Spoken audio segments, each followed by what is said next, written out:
Ugh. Ladies and gentlemen, throughout the history of the heavyweight division in boxing, there's been many great fighters from the likes of Muhammad Ali, Mike Tyson, Big Boy George Foreman, to the modern day stars like Anthony Joshua, Tyson Fury, Big Bang Asian Zhang, okay? And to the extent the Bronze Bomber, Deontay Wilder, and the world champion Alexander Usyk. And trust me when I say each one of these fighters are great in their own right, and no matter how long or short their run was as champion or in boxing, each of them left some type of impact that we are going to remember. But today I want to talk about some fighters that didn't reach their full potential, or after a couple random losses, or after fighting for the title, they disappear from the face of the earth. Okay, as many of these fighters have lost throughout history, their fall from grace has gone too long not studied and talked about. And that ends the day, my brothers and sisters. And now our first guy is Adam Kownacki, who was a Polish-born Brooklyn-based heavyweight, who was one of the hardest punchers in the heavyweight division. I emphasize hardest punchers. At one point, he may look like a milk dud, but that don't matter. Okay, he never had no fight, as he slowly climbed up the ranks with extremely exciting fights, left, right, and center. Okay, he was like Deontay Wilder. Okay, he was a wrecking ball, take no prisoners. Okay, but first, before we do talk about what happened, let's take a step back. Because as Adam, 7 years old, arrived on the U.S. soil from Lomza, Poland, sorry if I got that wrong, with his parents in 1996. And thanks to that decision, it really improved his life and brought him on the path that he's on today. And he met a fighter by the name of Andrew Golota, who inspired him to become a boxer at the age of 15. And throughout his little start at boxing at 15, he became the New York Golden Gloves champion in 2006 and 2009, in addition to finishing second place in 2008. And eventually he was given the name Babyface for his cherubic features. And now Kownacki's aggressiveness, like I said, and his style belies that moniker. Babyface made his pro debut in New York October 2009 with a 22-second knockout over Karose Apotone, sorry if I'm saying his name wrong, was Kownacki's first of 9 straight victories without a loss. Now, after beating Randy Easton, he went on a 6-fight winning streak, and he encountered only 2 decision victories in that span. But despite that, it wasn't stopping him. Polish babyface train was still chugging along and still cracking skulls, okay? Up until, and now we're getting to the point where he was facing some tougher competition, okay? After he beat Joshua Tuffy in Brooklyn, New York, in 2 minutes into the second round, he went on to fight probably his first tough fight of his heavyweight star-studded career, and it was against Arthur Spuka, the man that got his head cracked open by Deontay Wilder. You know that famous knockout. Spuka threw an overhand. Deontay threw a nasty right hand down the pipe. And Spuka tore around like Cinderella. You all remember that highlight reel knockout. Adam ended up beating him also by knockout. And at this point, his star was starting to rise. People were thinking this man, like, God dang, bro. Like, who is this bro, man? Who is this Polish fan? Who's this Polish bro, man? Some people were really calling this man the Polish Hammer, okay? I'm like, he was looking like he was beating all these guys that were top 10 heavyweights at the time, And then he fought Gerald Washington and a former heavyweight champion, Charles Martin, okay? And he absolutely whipped Charles Martin for the entire this in the fight. I don't know if it was 12 rounds or not, but he beat up Charles Martin, dominated him similar to Anthony Joshua, made him look like a joke. And then probably to me, this is the first time I ever saw Adam, okay? And it was his fight against Gerald Washington, a former football player, and at this point, an undefeated heavyweight. Not undefeated, he had 2 losses, but it was all that, right?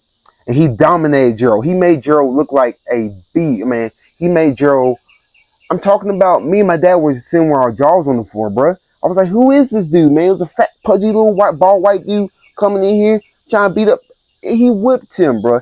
I was scared for Gerald Washington's life. I thought Adam gave this man brain damage. But nonetheless, he continued his hype, and he beat another top tier heavyweight. Well, okay, some of y'all want to call him top tier. Others may call him trash.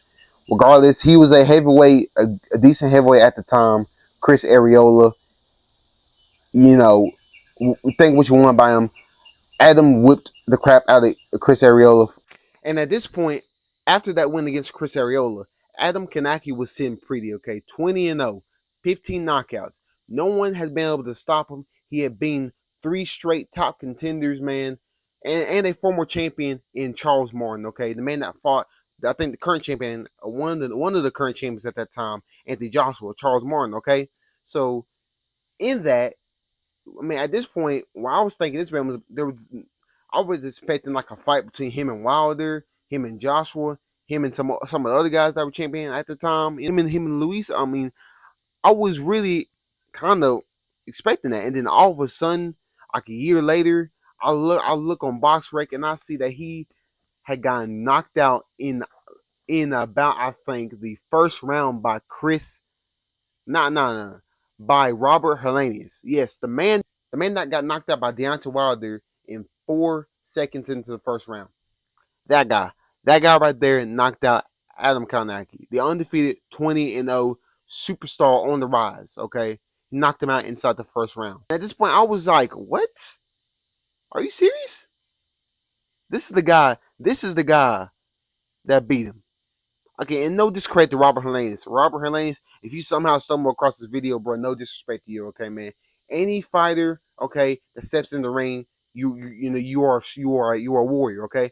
But at the end of the day, what Adam Kownacki was doing, he was insane, okay. The people he beat a former world champion. For your Helenius, I don't think he had been world champion at that point at all. So for Adam Kownacki to go down this road, okay, he lost 4 straight fights, okay, 2 losses, 2 not brutal knockout TKO and a knockout against Robert Helenius back to back, okay, in 2018 to 2019, okay. I mean, sorry, in 2020 and 2021, he got knocked out twice, okay, both times by Robert Helenius. Robert Helenius had an easy time with him. It was like babyface lost his fire or something. I don't know. Okay. Either way, he hasn't won a fight since 2019. Okay. He hasn't won a fight since 2019, and he hasn't got a knockout since 2019. Okay. And on top of that, he just can't get himself back together. Okay. And this fall has been hard to watch. Okay, because each of his fights have been my knockout. At some point, you think, and he got a wife and kids at home too, man. You gotta think. At one point, is enough. Okay, but as he has said in interviews, he's not going to retire until he gets a win. And I hope that's true, because when he wins, I hope he just retires right there. Okay, I'm not trying to tell a man what to do, but then again, I don't want no one to end up like Tony Ferguson. Tony Ferguson is a psychopath. He needs his professional license taken away from him. Okay, because at some point you need to just stop before you ruin your career. So I hope Adam gets his stuff together. Okay, he's at that, but again, he's no spring chicken. Okay, despite the only 25 fights, he is 35 years old. Okay, 25 fights, 25 fights, 4 losses. I think 4 by knockout too. No, 1 by unanimous decision, 3 knockout losses. I mean, only time will tell, but guys like these are what interest me, okay? At one point, they were undefeated, looking like a superstar. Now, in boxing and MMA, there's no balance. At one point, they looked like a superstar, and now they're just there. They're washed up. They're contemplating retirement, okay? Them are the fighters that interest me the most. And again, people, let me know what you think. What you think about Adam Kownacki? Did you know about him beforehand, or is this your first time hearing about him? And I mean, again, I thought this man was going to be a credible threat to Wilder and Joshua, man. But now he's just like I think I'm looking at BoxRec, man. He went from a 5, I think he went from like a 3-star, 4-star to a literally a star and a half, man. It's just horrible, man. And also, I forgot to mention, he beat one of the Olympic champions, Cam F. Awesome, in the Olympics. He beat him by decision. That's just a little fun fact. But yeah, people, let me know what you think about Adam Kownacki and other fighters that you that had careers similar to him. A couple losses, then fell to face the earth, that didn't reach their full potential. Let me know more about more fighters like that, and I hope y'all enjoy. To ReelTV.